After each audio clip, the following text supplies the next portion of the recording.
Well, thank you once again for joining us. Welcome to Grace. As we begin today's lesson, we are sitting on the doorstep of the book of 1 Kings. And this is the 11th book now in our journey through the Bible. We're making some progress.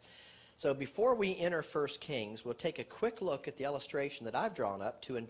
It's entitled the Book of Kings, so that we might have a more clear picture in our minds as to the key players in the four books on the diagram. That would be 1st and 2nd Samuel, 1st and 2nd Kings. We're entering 1 Kings, having already gone through 1st and 2nd Samuel. As you can see, all four books are about Israel's kings. Samuel, as you may recall, was the last of Israel's judges. So Samuel can be thought of as the bridge, in a sense, the bridge between God's dealing with Israel under the judges and God dealing with Israel under her kings. In the book of 1 Samuel, for instance, we saw Israel demanding a king.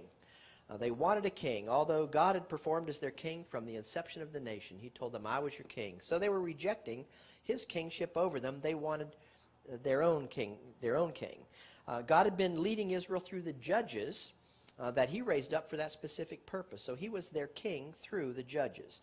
However, as we learned in 1 Samuel, the people weren't satisfied with God's reign over them through those judges, so they requested a king that they might be governed in the same manners as the nations around them, nations that God had told them earlier they were not to pattern themselves after. They were supposed to be different from the nations around them, and now they want a king so they can be just like the nations around them. As a result of their rejection of him as their king, God granted their request. And he gave them the king of their choosing. The people wanted Saul, so God told Samuel to anoint Saul to be king over Israel. They wanted Saul, God gave them Saul. Now what was God doing? Well, the answer is he was allowing Israel to see how taking matters into their own hands rather than trusting in God to exercise his name on their behalf graciously wouldn't bring them success. It would only stand as proof of their failure of their flesh. You see, the nation didn't have it so good under the king that they had chosen. All those oppositionites that were in the land, we call them oppositionites throughout our studies, they kept knocking on Israel's doorstep, and the Israelites continued to suffer under the oppression those oppositionites kept bringing them under Saul's reign. Things could have gone differently had Israel been willing to acknowledge nationally their incapacity and then called upon the name of the Most High God who had brought them into the land he promised to the descendants of Abram in the first place. Things could have gone differently had they learned the lesson their wilderness wanderings were designed to teach them. Instead, they rejected God's reign, as we said, and they demanded their own king once they were in the land. Throughout the book of 1 Samuel, we watch the king of God's choice, David, flee from the king the nation had chosen, Saul. So yet in spite of all the failures of David's flesh, and we enumerated them, they were numerous, as you recall, God remained with David in order that David might come to appreciate not only the capacity resident in the name of the Most High God, but his lack of capacity to merit God working on his behalf graciously. If God was going to work on David's behalf, it would have to be graciously. God could never work on David's behalf meritoriously. David would never merit that. So God was simply allowing King David to see that and to appreciate the meaning of his name and his need of God's name. Now, as we enter the book of 2 Samuel, we see 1 Samuel there has to do with the reign of King Saul, David fleeing from King Saul. Then as we entered the book of 2 Samuel, we saw the beginning of King David's reign over the nation, as God enabled David to actually sit on what had formerly been Saul's throne. Saul was dead, and the people were now ready to recognize David as their king. But did David's kingship over the nation resolve the issues of King David's flesh? I think we saw that was not the case. As those who've been following our studies well know, nothing can fix the flesh. It's irreparable. God didn't plan a way to Christianize it or to make it better or to reorganize that flesh and make it something it isn't. He crucified it. And he crucified it in the person of God's flesh. There wasn't a day in King David's life when he measured up to the righteousness belonging to the Most High God by way of his fleshly performance. He never measured up. Had David known the Apostle Paul, I'm sure David would have agreed with Paul's statement in Romans chapter 7, verse 18, for I know that in me, and I don't know if that's in there, and it's not, for I know that in me, that is in my flesh, dwelleth no good thing. For to will is present with me, but how to perform that which is good, I can't find it, he said. But what is true of David and of Paul is no less true of us. This was the reason for Paul's anguished cry in verse 24 of the same chapter, where Paul said, "O wretched man that I am, who shall deliver me from the body of this death?" And I think there it is, the "O wretched man." So we've got a slide in place of the Romans 7:18 slide. The answer is God would deliver Paul. God would deliver Paul, who justifies sinners on the basis of their belief rather than on their behavior. The people of Israel who had sworn that they could merit a righteous standing before God by way of their performance were failing to learn the lesson of their failure and their need of God. This is as good a time as any to look forward in history at Paul's statement in Romans chapter 9, verses 30 through 32. Here, Paul writes, "What shall we say then? That the Gentiles, which followed not after righteousness," they weren't even trying to become righteous through performance, "have attained to righteousness, but not through performance, through faith, even the righteousness which is of faith. But Israel, which followed after the law of, or concerning righteousness," do this and you'll be righteous, do that and you won't be, "hath not attained to the law of righteousness. Wherefore, or why not? Because they sought it, righteousness, not by faith, but as it were by the works of the law." They thought they could be righteous through their performance, through their law keeping. And the law was designed to teach them the impossibility of that venture. For they stumbled at that stumbling stone. So as we continue our journey through the Bible, we're looking at that failure of the nation Israel. God's showing us over and over their failure. He's showing us in these studies that as a nation, they never ceased placing confidence in their flesh. They refused to confess their failure under the law contract and to call upon God to exercise his name on their behalf and do so graciously. They refused under the leadership of the judges, as we've seen. And now they're sitting under the leadership of King David, leadership about to come to an end as we stand at the entrance of the book of 1 Kings. If you glance back at the buckets of wrath, and here they are once again, the book of Kings illustration, for instance, let's glance back at that. You'll see that the book of 1 Chronicles goes hand in hand with the book of 2 Samuel. Because 1 Chronicles gives us the record of King David's reign with more of a detailed account in certain places and from a different perspective, and other places not so detailed. So as we go through the Bible, understand that as we go through 2 Samuel, David's reign, this is what you'll find the story of in 1 Chronicles. Saves us a lot of time going through an entire book of 1 Chronicles, knowing that when you read that book on your own, you'll be seeing what we see in 2 Samuel and sometimes a more detailed account. The same thing with 1 Kings. When we look at 1 Kings and 2 Kings, the story in 1 Kings and 2 Kings appears in the 2 Chronicles. We see the genealogy record there in the Chronicles, and some things in certain context, from a different perspective, but the same stories. And 2 Chronicles covers the account from the reign of Solomon there, as we see in 1 Kings, all the way up through the captivity, which would be the 5th bucket of wrath that God promised Israel if they couldn't live up to that contract, which they'd sworn they could upkeep. So 1 and 2 Kings records the political perspective of Israel, whereas 1 and 2 Chronicles are sometimes referred to as the divine perspective, a spiritual perspective. At least 9 times in the book of Chronicles we see the question, is it not written in the book of Israel and Judah, in the book of the kings of Israel and Judah? So they correspond. I bring these things to your attention before we enter 1 Kings, so that you can see how these books overlap one another, interrelate. And while you may see certain situations recorded in more detail, as I said, in the Chronicles account, other things are recorded in more detail in the book of Kings. So both Kings and Chronicles refer to the same time period in Israel's history.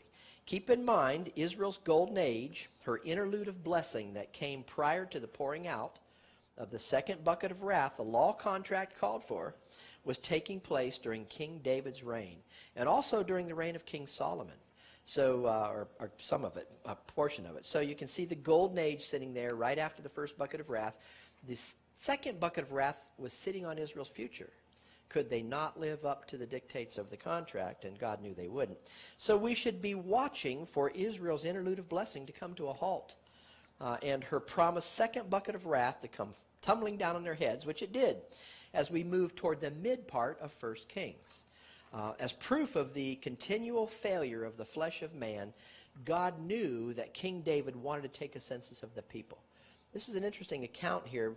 The Bathsheba incident was behind him at this point in time, but the pride of life hadn't left him.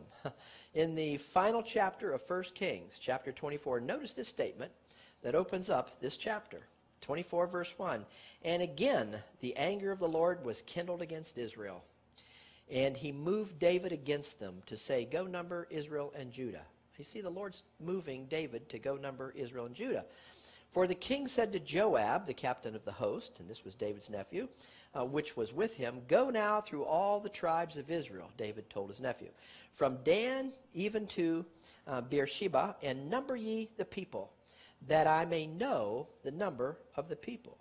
Now notice that expression. There's more in that than you can see on the surface. That I may know the number of the people. You see something there? This census would be yet another failure of David's flesh. Why then, someone might raise the question, would verse 1 say that God moved against Israel by telling David to go and number Israel and Judah? Well, the answer is an easy one. Just as God used Israel's enemies as a means of chastising Israel in time past, not by putting it into their enemies' hearts to oppose the nation, but by allowing Israel's enemies to exercise what God had already known was in their hearts. He was now doing this with King David. He knew what was in King David's heart. So he said, okay, he knew David wanted to go number the people because David wanted to know how many. Okay, go number the people. God knew what David was thinking, and he had known it all along. This is God's foreknowledge. David wanted to number the people because David was proud. He was proud of the strength and the growth the nation had realized under his reign. He was proud of his position. David was taking the credit, in a sense, for Israel's interlude of blessing, as though he had arranged it. He had brought it about. He wanted to boast. David wanted to boast in what he had come to suppose that he had been the accomplisher of. And since God was angry at Israel, he gave David the opportunity to carry out what David's pride nature wanted to do. Go and number the people, God said, and David did just that, but not before David was warned by Joab. Of all likely men, it wasn't Joab, but Joab warned him. Listen to Joab, who surprisingly, as it seems, questions David's motives in verse 3. Here Joab tells the king, he said unto the king, now the Lord thy God, not the Lord our God, the Lord my God, but the Lord thy God, add unto the people how many soever they be, an hundredfold, and the eyes of my lord the king may see it. But why doth my lord the king delight in this thing? He sees a proud, this shows you that Joab, his nephew, was beginning to see a proud uncle, Uncle David. You suppose that Joab noticed David's pride? Joab's question didn't do a thing to shake David's prideful ambition, though. Verse 4 goes on to say, notwithstanding that warning, the king's word prevailed against Joab and against the captains of the host. Evidently, they weren't anxious to go out and do this census either.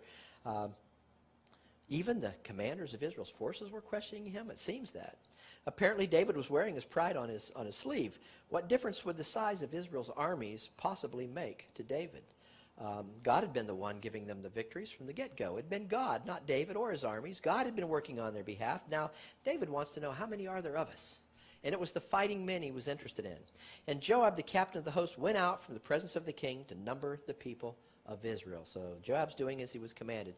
This turned out to be an amazing census, by the way, numbers-wise. Watch verse 9 as the tally is revealed to David. And Joab gave up the sum of the number of the people unto the king, and there were in Israel 800,000 valiant men that drew the sword. This would be 20 years and up. Remember, they couldn't go to war unless they were 20 years and older. And this would not include men, women, children, the women and children of all ages, and the men who were over 20 but couldn't fight for whatever reason. 800,000 valiant men that drew the sword. And the men of Judah were 500,000 men. That comes to a whopping 1,300,000 men altogether. Expressed another way, nearly 1.5 million fearless fighters in the nation Israel. You see why they were winning their victories through King David.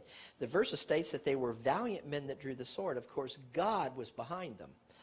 Valiant means brave, means courageous, bold, not a sissy among the bunch of fighters in Israel. And of course, true to form, David recognized his failure in asking for that sentence so that he could know the number. He regretted his decision, and he confessed that he regretted it after he committed it, of course. Here are his words in verse 10. And David's heart smote him after he numbered the people. And David said unto the Lord, I have sinned greatly. I have sinned greatly in that I have done. And now I beseech thee, O Lord, take away the iniquity of thy servant, for I have done very foolishly. David was always willing to admit his failure. He had numerous failures, but he was always able to confess that he had failed. There would be consequences to pay, of course, all over again, as every earthly decision bears an earthly consequence. And, of course, with working with God under a law contract, there would not only be that natural consequence of a faulty decision, there would be that supernatural consequence as well. The Lord sent a pestilence, meaning a plague, upon the nation that had been operating with God according to a law contract they had sworn they could uphold. They were not doing so, as we see the failure of the nation as a whole here. 70,000 men succumbed to that scourge that was brought upon Israel. That's a little over 5% of the troops.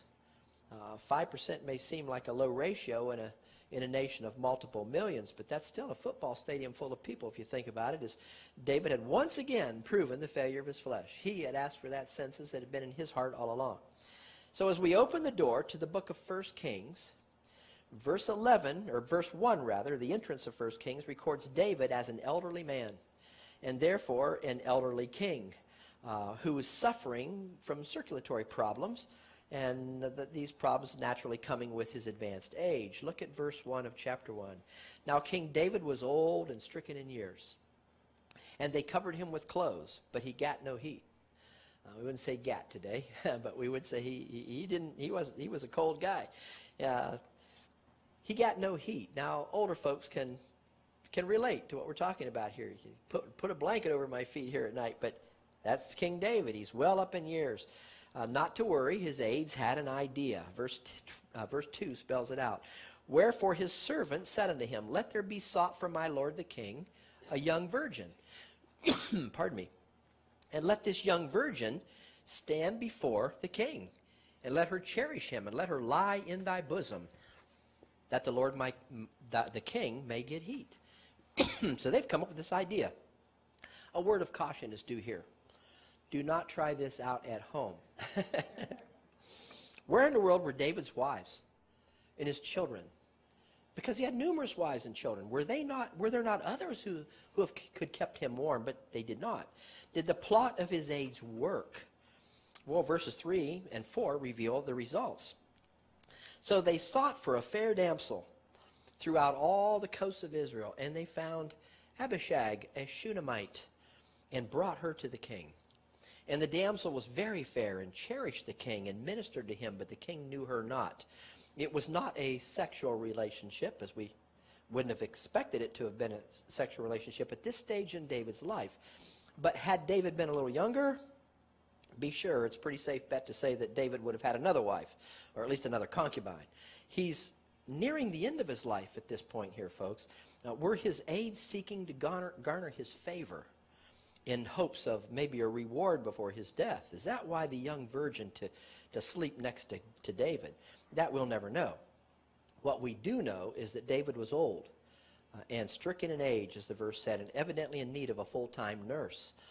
And that's exactly what the Shunammite maiden became to King David, a very intimate nurse. As sleeping at his bosom, she slept with David, but not a sexual relationship. Now, do you remember when God told David, after the murder of Uriah, Bathsheba's husband, that the sword would never depart from David's house because he had taken Bathsheba to be his wife? In other words, that there would always be a conflict in David's household? Well, this is where another son of David begins to enter the picture. It's his son Adonijah, who would be bringing unrest in David's house at this point in time. You can see the arrow points to Adonijah there on the bottom. Amnon was dead. Absalom was dead. Amnon had a physical relationship with Tamar, Absalom's brother, a direct brother, and so Amnon was actually in a relationship with his sister. And of course, because of that, we know that Amnon was slain. Absalom saw to that. Now his son Adonijah is coming into the picture. Because of the opportunity David's age afforded Adonijah, and because it looked like David's fighting days were well over at this point in his life, Adonijah decided to use that situation to make a move on his father's throne. This would be a coup, so to speak. So he enlisted Joab. Who was Joab? He was the nephew of David, the leader of Israel's forces.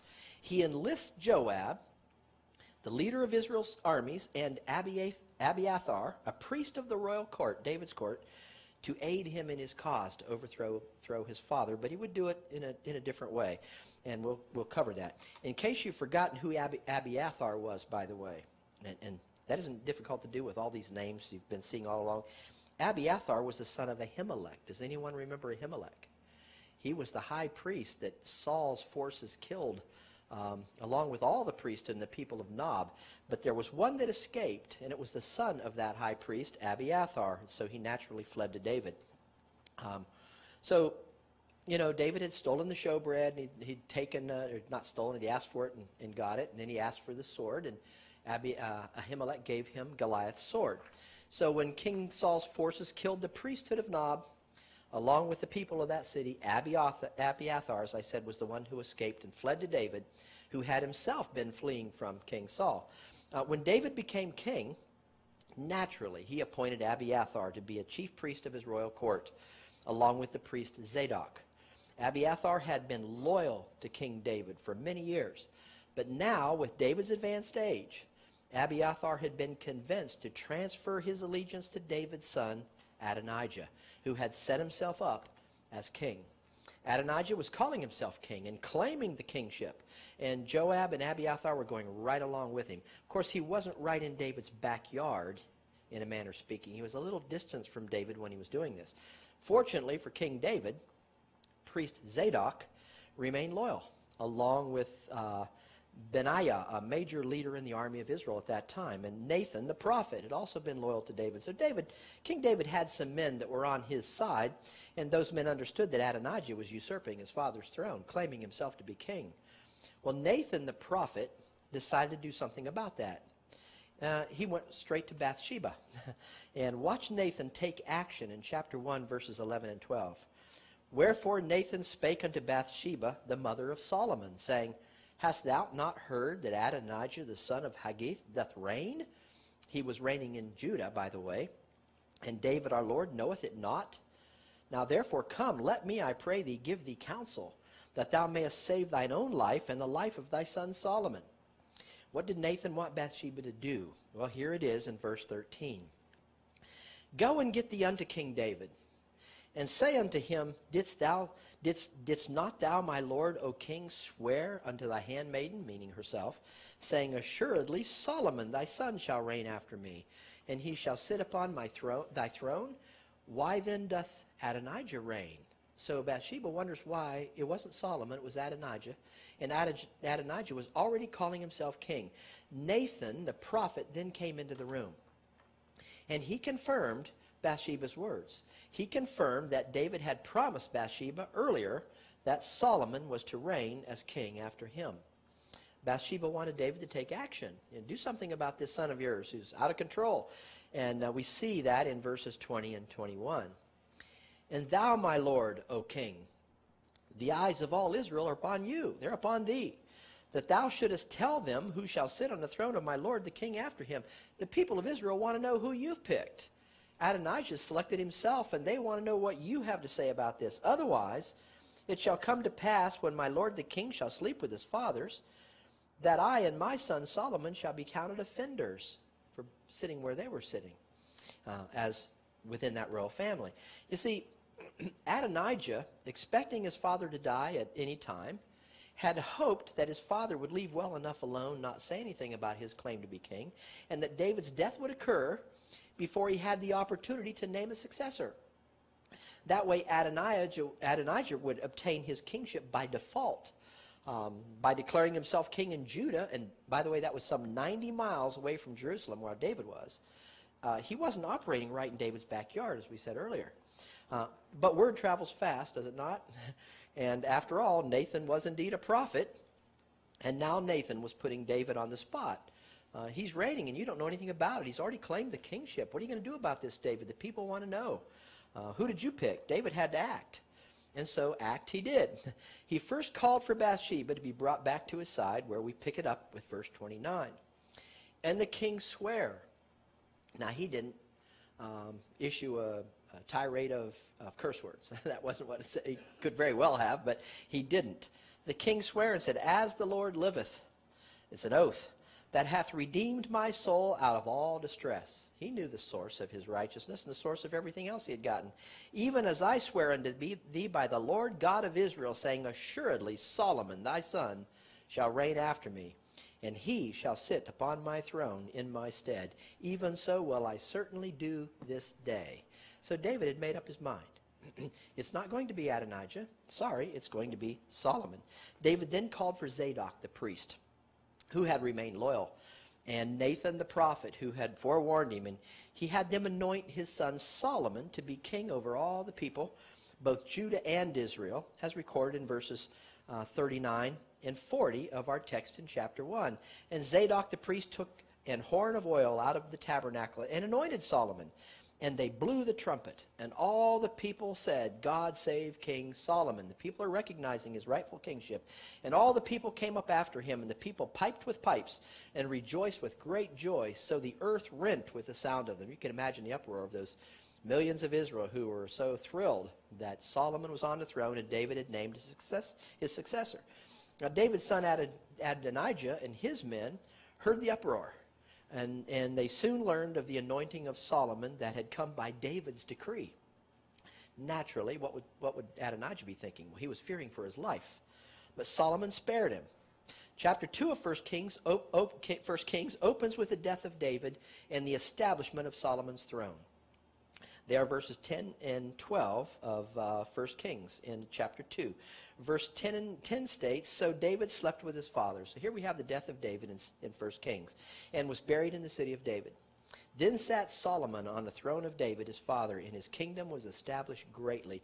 The word greatly could be underlined because it was indeed established greatly, as we're going to see. Where was Israel at this point in her history? They were in that time of that interlude of blessing, Israel's golden age. Keep in mind that God had promised David that due to his behavior with Bathsheba, the sword would not depart from David's house, but that conflict and injury within his immediate family would continue to play itself out, and that's precisely what took place. Amnon had been killed, remember, by Absalom for raping Absalom's sister Tamar, who was Amnon's half-sister. Then Absalom, in an attempt to usurp his father David's throne, was slain by Joab, David's nephew and the military commander of Israel's forces, as Absalom, you might recall, was hanging from the hair of his head from that oak tree. He'd become entangled with his hair had become entangled with that oak tree. So David had lost 2 of his sons, 3 sons when we consider David's firstborn with Bathsheba, who died shortly after birth. So count them up. He had lost his firstborn, who died with Bathsheba's firstborn. He had lost Amnon. Now he's lost Absalom. How many sons does that make that David's lost? 3 sons. But what had David said in response to Nathan's parable about the man who stole the poor man's ewe lamb? Do you remember what David said? These are the words that came directly from David's mouth in 2 Samuel chapter 12, verse 6. And he, the one who had stolen the precious ewe lamb of the poor man, shall restore the lamb, what's it say there? Fourfold, because he did this thing and because he had no pity. Would David lose a 4th son? Well, what had God been teaching the people of Israel all along, including King David, about the meaning of his name? To recall the encapsulation of God's name, the 2 encapsulations of God's name. We looked at this in an earlier part of our journey through the Bible, the I am and the I am that I am concepts. The I am that I am aspect of God's name has to do with his eternal faithfulness. God is never anything less than perfectly faithful. Israel could depend upon that. When David said, the rich man who showed no pity would have to pay 4-fold, and then God replied that the sword would not depart from David's house, David could expect that God would be faithful to hold him accountable, hold him at his word concerning that 4-fold payment. What happened next in David's household demonstrates exactly what I'm talking about. Solomon spared Adonijah's life. when he learned that Adonijah was ready to recognize and honor Solomon's rightful kingship. Solomon said he wouldn't kill Adonijah. But that life-sparing had come with a condition, as we see in 1 Kings chapter 2, verse 22. We're moving ahead now in 1 Kings. Solomon said, if he, Adonijah, will show himself a worthy man, then shall not a hair of him fall to the earth. But if wickedness shall be found in him, he shall what? He shall die. His life depended upon him showing himself a worthy man. The question is, would Adonijah show himself to be a worthy man? Well, let's take a look at Adonijah, because he's going to set the stage for us in 1 Kings chapter 2. After having had his life spared by King Solomon, his half-brother, Adonijah requested an audience with Bathsheba, David's wife, and his brother's mother. Isn't it interesting that Adonijah would not seek out the man David, his father, but would instead go to the woman Bathsheba? The reason for that, I believe, is the same reason why Lucifer hadn't sought out Adam, but instead sought out Eve in the garden. Both Lucifer and Adonijah believed they could play on the woman's more delicate, more sensitive emotions. Let's pick up the story in chapter 2, verse 13, as Adonijah is going to do that very thing with Bathsheba. Verse 13, and Adonijah, the son of Haggith, came to Bathsheba, the mother of Solomon, and she said, comest thou peaceably? And he said, peaceably. He said, moreover, I have somewhat to say unto thee. And she said, say on. And he said, verse 15, thou knowest that the kingdom was mine, and that all Israel set their faces on me, that I should reign. Of course, he was kissing the babies, remember, and tell them he would solve their problems. Howbeit the kingdom is turned about, and has become my brother's. Do you see his play on her emotions? He was having his own pity party there. He wanted her to join it, for it was his from the Lord. And now I ask one petition of thee. I'm only asking you one little thing. Couldn't you do me one little favor here? That's the least you could do for me. Deny me not. And she said unto him, say on. So he does in verse 17. And he said, speak, I pray thee, unto Solomon the king. Speak unto Solomon the king. I'm not going to do it. I want you to go speak on my hand. Speak unto Solomon the king, for he will not say thee nay. He won't tell you no. That he give me Abishag the Shunammite to wife. And Bathsheba said, well, I will speak for thee unto the king. Now wait a minute. Had Abishag not been the fair virgin damsel who had become a faithful and intimate, if not physically intimate, nurse to his father? Abishag had slept beside King David in King David's bed in order to provide him warmth, as we read earlier on. The expression in chapter 1, verse 2, we'll not pull it up, but I'm sure you'll recall it, was, let her lie in thy bosom, David. And David did that very thing. So King David and Abishag were bedmates. In a very real sense, Abishag belonged to David. She cherished him, we were told. It's just that David had not taken advantage of the intimacy to which Abishag had availed him.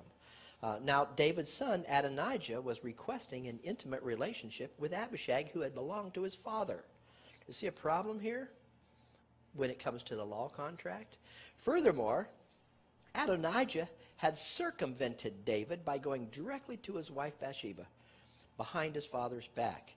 He even intimated to Bathsheba that he believed David would indeed tell him no if he'd gone to David directly. But as he said, he will not tell you no. He will not say nay to you. You can get more out of Dad than I can get out of Dad, was what he was really saying. He certainly wasn't showing himself a man, a worthy man. Would you say that Adonijah was showing himself worthy or not worthy? He was showing that he couldn't be trusted. That's what he was showing. You see another picture sitting here, folks? I don't know if you've caught this, but it's an interesting thing. Do you recall all those instances where we illustrated how David typified Christ? Adonijah had not only sought King David's kingdom, he was now seeking the woman who had belonged to David. You see something coming here?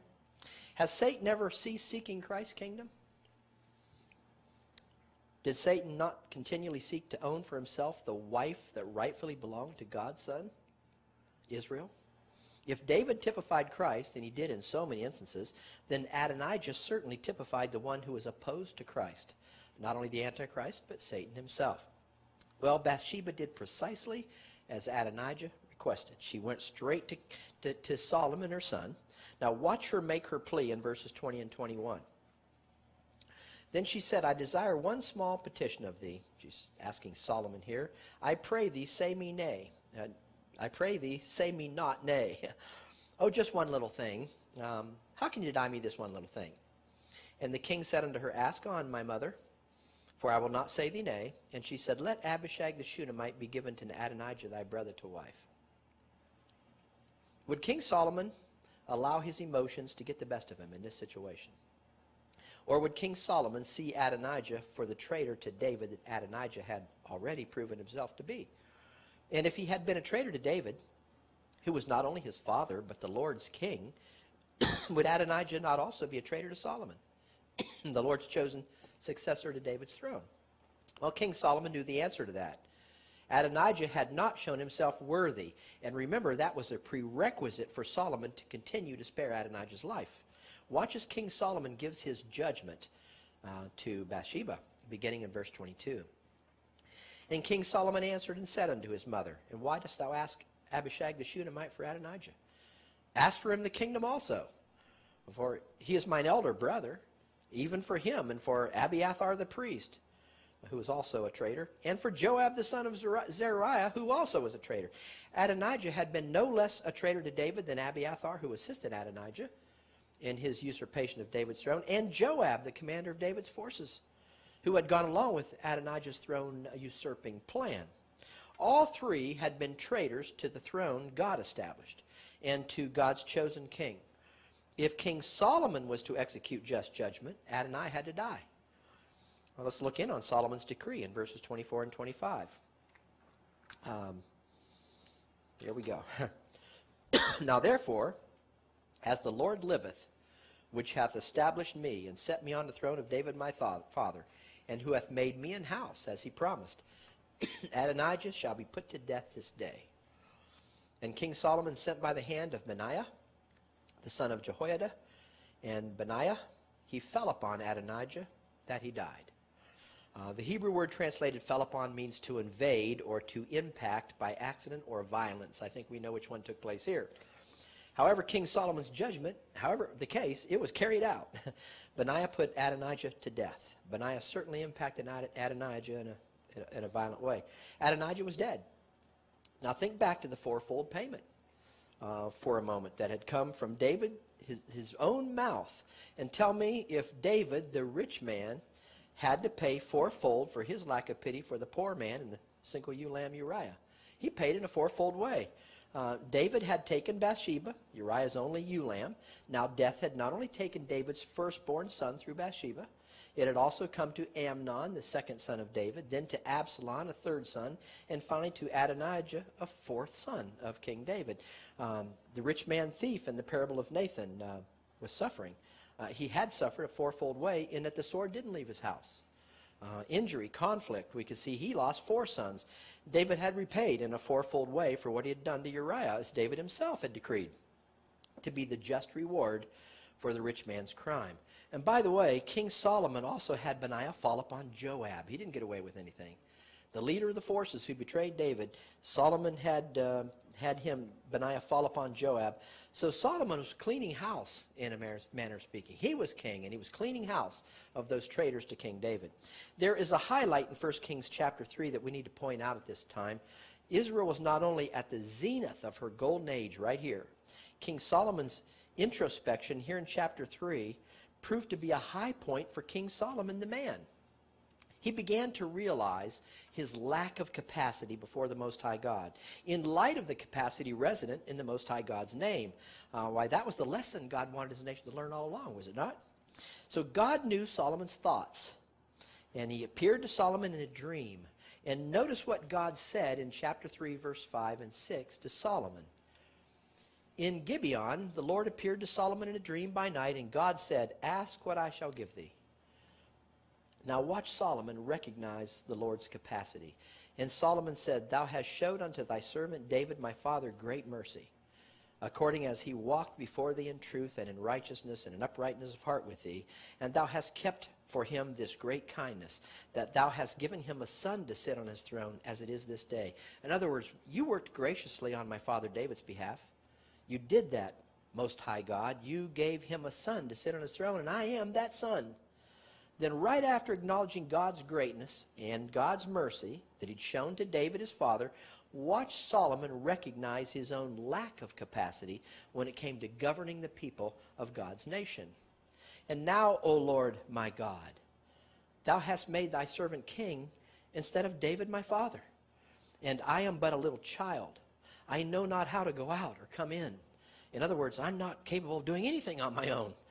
And thy servant is in the midst of thy people which thou hast chosen. Speaking of himself, a great people that cannot be numbered nor counted for multitude. That's precisely the mindset he should have had. He called himself a child. Now, the Hebrew word for child here literally means a boy, and it covers the span from infancy to adolescence. Why would God put an adolescent on the throne as king over Israel, over multitudes too numerous to count? Why an adolescent? Why wouldn't he put a much more capable, much more experienced man in such a lofty position as that? He did so for the purpose, folks, of proving that the power would be of him and not of the person to whom he had given a certain position. God was proving that he would have to become for his nation and his king what his nation had no capacity to be for him. Again, it was all about the lesson. God was teaching his people about his name. We keep coming back to that. This has been a theme throughout our study of God's plan to repossess the earthly realm, teaching his people the meaning of his name. And, of course, the nation Israel that God chose to use in connection with that plan. When God said, ask what I shall give thee, the Lord was in essence saying, let me show you the capacity resident in the who I am statement, Solomon. I'll show you my capacity, the capacity resident in my name. If you'll simply call upon me to exercise my name on your behalf, I'll do so. What shall I give you? Ask what you will. It shall be done. Is that not precisely what the Lord Jesus Christ would later say to those to whom would inherit the earthly kingdom? Here it is in John chapter 14, verses 13 and 14. Whatsoever you shall ask in my name, that will I do, that the Father may be glorified in the Son. If you shall ask anything in my name, I will do it. Now God's saying to Solomon, before Christ ever came on the throne, ask what I shall do for you. Not could be. Ask anything in my name and I will do it. Not could do it, might do it, should do it, but I will do it. Does that sound at all like ask what I shall give thee, Solomon? Do you see it? You see why I've said that God was giving Israel a taste of her promised earthly kingdom to come during the days of Kings David and Solomon? Watch what I can do for you, Israel, if you'll simply acknowledge your lack of capacity, as evidenced in your failure under the law contract, and call upon me to exercise my unlimited capacity on your behalf. Ask what I shall do for you, Solomon. So Solomon did. Notice his request in 2 Kings chapter 3, verse 9. Give therefore thy servant great health, wealth, and prosperity. Give therefore thy servant a wonderful wife. Give therefore thy servant a new job. Sorry, I lost the last one because of my attitude, but if you'll help me find a new one. Give therefore thy servant an understanding heart to judge thy people, that I may discern between good and bad. For who is able to judge this, thy so great a people? Wow, it wasn't help me with my finances. It wasn't I've gotten myself in over my head, or help me find a wife, Lord. I'm tired of the single lonely life and sleeping in a single bed. It wasn't even help me decide which house to buy. Should it be the white or the blue? Or I need a job, Lord. Sorry, I quit the last one. Now I don't know what to do. It wasn't any of those things. It wasn't any of those things. It was an understanding heart that Solomon wanted. It was wisdom that Solomon requested. How would the Lord respond to a request such as that? Well, the answer is sitting in verses 11 and 12. And God said unto him, because thou hast asked this thing, and hast not asked for thyself long life, neither hast asked riches for thyself, nor hast asked the life of thine enemies, but hast asked for thyself understanding to discern judgment. Put simply, because you haven't asked for health, wealth, or prosperity, but because you asked for wisdom. Verse 12, behold, I have done according to thy words. Lo, I have given thee a wise and understanding heart, so that there was none like thee before thee, neither after thee shall any arise like unto thee. Verse 13 goes on to say, and I've also given thee that which thou hast not asked, both riches and honor, so that there shall not be any among the kings like unto thee all the days of thy life, all thy days. When we jump ahead to chapter 10, in 1 Kings, we learn that King Solomon was the wisest man, except for the God-man Jesus Christ, and the wealthiest man to ever live on planet Earth. The Bible tells us that he spoke 3,000 proverbs, that he wrote 1,005 songs. Chapter 4 tells us that the kings of the earth came to hear the wisdom of Israel's King Solomon. And it's easy to see why this time in the nation's history is known as Israel's Golden Age. Solomon's wisdom is made known in his judgment of the two harlots. And I know many of you are familiar with the story, who approached him. They were quarreling over an infant that both were claiming to be their own. And fighting over that, and of course, King Solomon was going to pass forth judgment. This is another story from 1 Kings chapter 3. The account has it that two harlots were living in the same house together, and both were pregnant. Their babies, by the way, would be born 3 days apart. And then a dispute took place. The harlot that was addressing Solomon first complained that the other woman's child died in the night because the mother rolled over on that baby and apparently unawares suffocated her infant. What did the dead baby's mother do? Well, according to harlot number 1, who was leveling the charge, the dead baby's mother snuck into her room and swapped the babies while she was sleeping. She told Solomon that it was only when she awoke that she found the baby in her bed was dead, and on closer examination discovered that baby hadn't been hers in the first place. It had belonged to the other woman. It wasn't her baby at all. Harlot number 2 had pulled off a clever switcheroo. She swapped babies and she was out of there. The plaintiffs complain, I want my live baby back. Of course, the defendant, harlot number 2, claimed the harlot number 1 had concocted that whole story. It's a fairy tale, she said. After finding her own baby dead in an attempt to obtain a living baby, she came in and, she's the one that did this. She found her baby dead and swapped it out. Harlot number 2 was lying. The question presented to Judge Solomon was, to which harlot did the living baby belong? Whose baby is it? Well, let's enter the courtroom where Judge Solomon is presiding and about to speak. What will the wise judge decide? Will the live baby go back to harlot number 1? Or will it be awarded to harlot number 2? What will wise Solomon do? Let's pick it up with verse 24 as we continue in chapter 3. And the king said, bring me a sword. And they brought a sword before the king. And the king said, divide the living child in two and give half to the one, half to the other. Why, of course. That's the answer. Both women will go away with part of a baby. With no way to know which mother was lying, to divide the live baby into two would be the only fair thing to do, would it not? Obviously, Solomon's wisdom had not yet shone through, but wise Judge Solomon was about to discover the truth as to whom this baby belonged.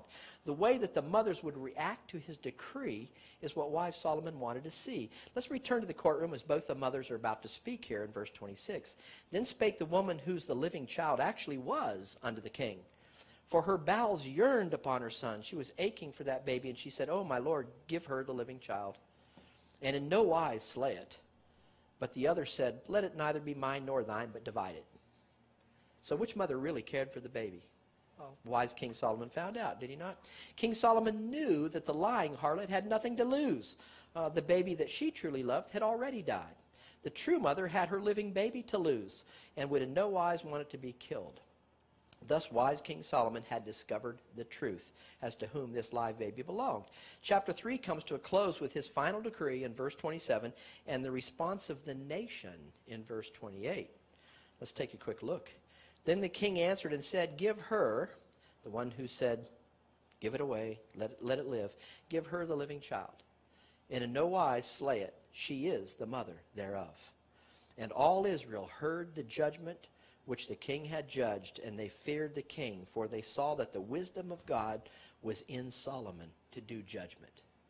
So now the nation is acknowledging King Solomon's reign and his wisdom. And you can see how Israel was in the zenith of her interlude of blessing, her golden age.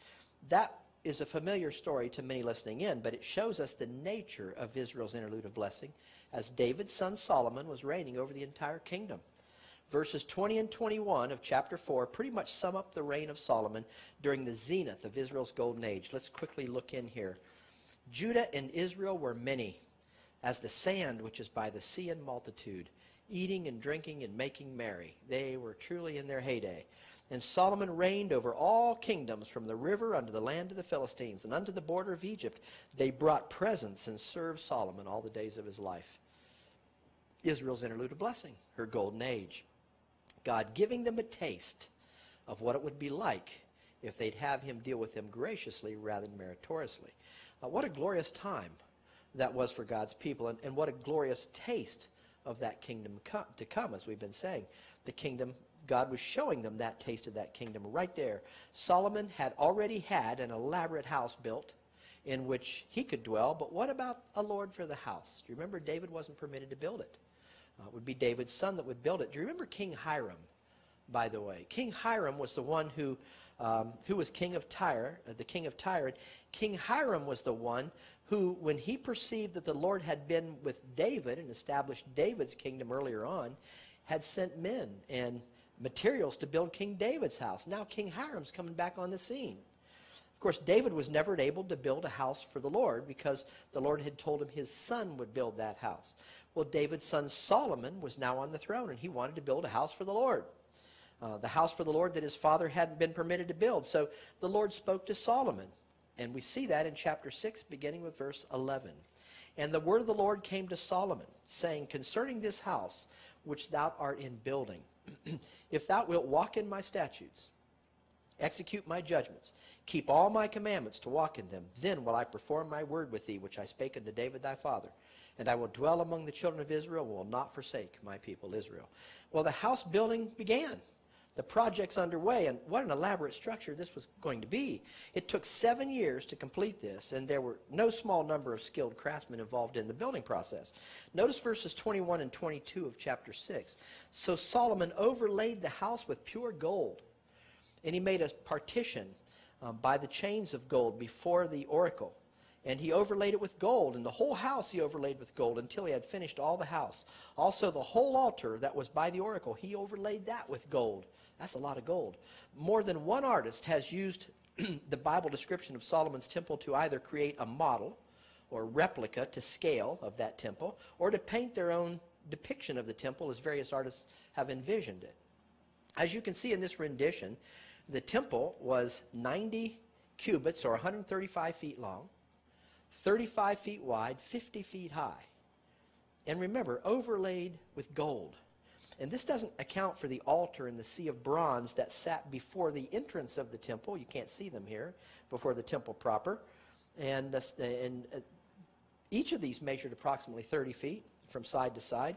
So the temple was not only grandiose in scale, it was stunningly ornate, as the Bible tells us.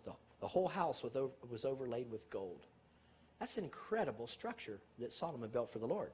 The entirety of chapter 7 of 1 Kings is spent in providing a detailed description of the temple and its construction.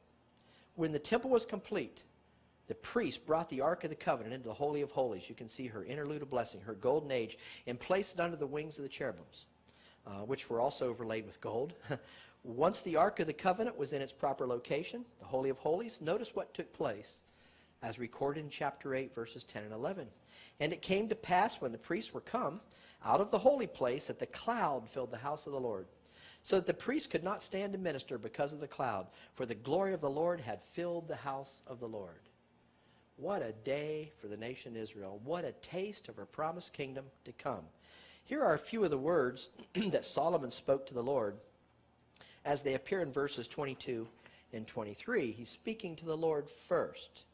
And Solomon stood before the altar of the Lord in the presence of all the congregation of Israel, and spread forth his hands toward heaven. And he said, Lord God of Israel, there is no God like thee, in heaven above or on earth beneath, who keepest covenant and mercy with thy servants that walk before thee with all their heart. We'll include verses 27 and 28 at this point, because Solomon was obviously overwhelmed with the idea that God's intention was to indeed dwell upon the earth with men. That's what God's earthly repossession plan is all about. And now God's glory was filling the temple that Solomon had built as a dwelling place for the Lord.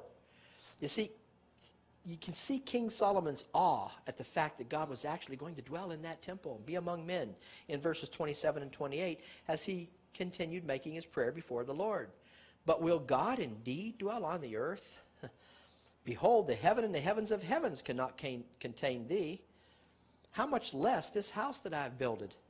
Yet have thou respect unto the prayer of thy servant, and to his supplication, O Lord my God, to hearken unto the cry and to the prayer which thy servant prayeth before this day.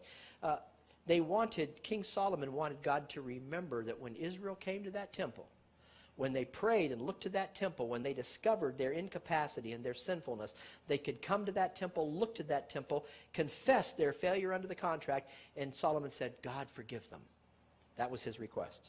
A good part of chapter 8 is taken up with Solomon's prayer to the Most High God. Then toward the conclusion of chapter 8, as we work through 1 Kings, we see Solomon's charge to the people. After praying to God, he turns to the people. Remember that God was dealing with Israel according to a law contract that the nation had sworn they could fulfill, both consistently, perfectly, at the time when the law was set before them. Solomon was saying, get to it, folks, as seen in his words here in verses 61 and 62. Let your heart, therefore, be what? Perfect with the Lord our God, to walk in his statutes and to keep his commandments, as at this day. And the king and all Israel with him offered sacrifice before the Lord. The question is, can any member of the human race be perfect with the Lord, to walk in all his statutes and all his commandments, save Jesus Christ, the God-man? The answer is no, of course, and this was the lesson the law contract was designed to teach his nation. The Apostle Paul, the apostle of the Gentiles, knowing Israel's history, the dictates of the law program, along with the fact that in the flesh dwelleth how much? No good thing, would later make this statement in Romans chapter 3, verse 20 about performance perfection under the law contract. Therefore, would you have it here? Maybe not. Therefore, Paul said in Romans chapter 3, verse 20, therefore by the deeds of the law there shall no flesh be justified in his sight, for by the law is the knowledge of sin. And I guess they don't have that verse in there. According to the law contract, acceptance before God was to be based upon Israel keeping all of the law all of the time. Israel hadn't done that. God had to place Israel in their land graciously to begin with, as they hadn't merited him working on their behalf by way of their performance. God also dealt with Israel through Joshua graciously. After Joshua, he dealt with Israel through Samuel and through the judges, and he did so graciously in every instance. They continually fell short of measuring up to the dictates of the law they'd sworn they could uphold. It became obvious in our study of 1 and 2 Samuel that God had to deal with David graciously, just as he had to deal with those before David, because David hadn't merited righteousness before God by way of his stellar performance either. David's performance was far from perfect, as we saw. In fact, we saw numerous instances where it was downright pathetic when it came to David's behavior. The only way that God could deal with any man was on the basis of man's belief, not on the basis of his behavior. That's what we've been seeing all along. What the Apostle Paul said in Romans chapter 3, verse 23, is a truth as relevant for the men of time past as it is for our day, and this includes believers. When it comes to righteousness before God that be gained by performance, Paul said, for all have sinned, Romans 3:23, and all are continually, as the verb tense, coming when it comes to performance of the flesh, short of the glory of God. Now Solomon, along with the people of the nation, were getting a good taste of God's grace as God ushered in Israel's golden age, a time like they had never witnessed before. They hadn't earned it. They could never earn it. They didn't deserve it. This was the lesson that God was teaching them, because when it came to the blessings these people were viewing at this point in time, at the zenith of their golden age, he was going to let them know that it hadn't been about them. It hadn't been about their capacity to perform at all. It was solely about him and his capacity to do for his people graciously what they were never able to have him do with them meritoriously. Now, in order to drive that lesson home, the Most High God put a condition upon the continuance of the blessings to Israel. Let's look at that condition. But if ye shall at all turn from following me, ye or your children will not keep my commandments and my statutes which I have set before you, but go and serve other gods and worship them, then I will cut off Israel out of the land which I have given them. And this house which I have hallowed for my name will I cast out of my sight, and Israel shall be a proverb and a byword among all people. And at this house which is high, every one that passeth by it shall be astonished and shall hiss. And they shall say, why hath the Lord done thus unto thy land and unto this house? And they shall answer, because they forsook the Lord their God, who brought forth their fathers out of the land of Egypt, and have taken hold upon other gods, and have worshipped them, and served them. Therefore hath the Lord brought upon Israel all this evil. What evil? Well, God was giving them a glimpse of the fifth bucket of wrath that was sitting right in their future. Why?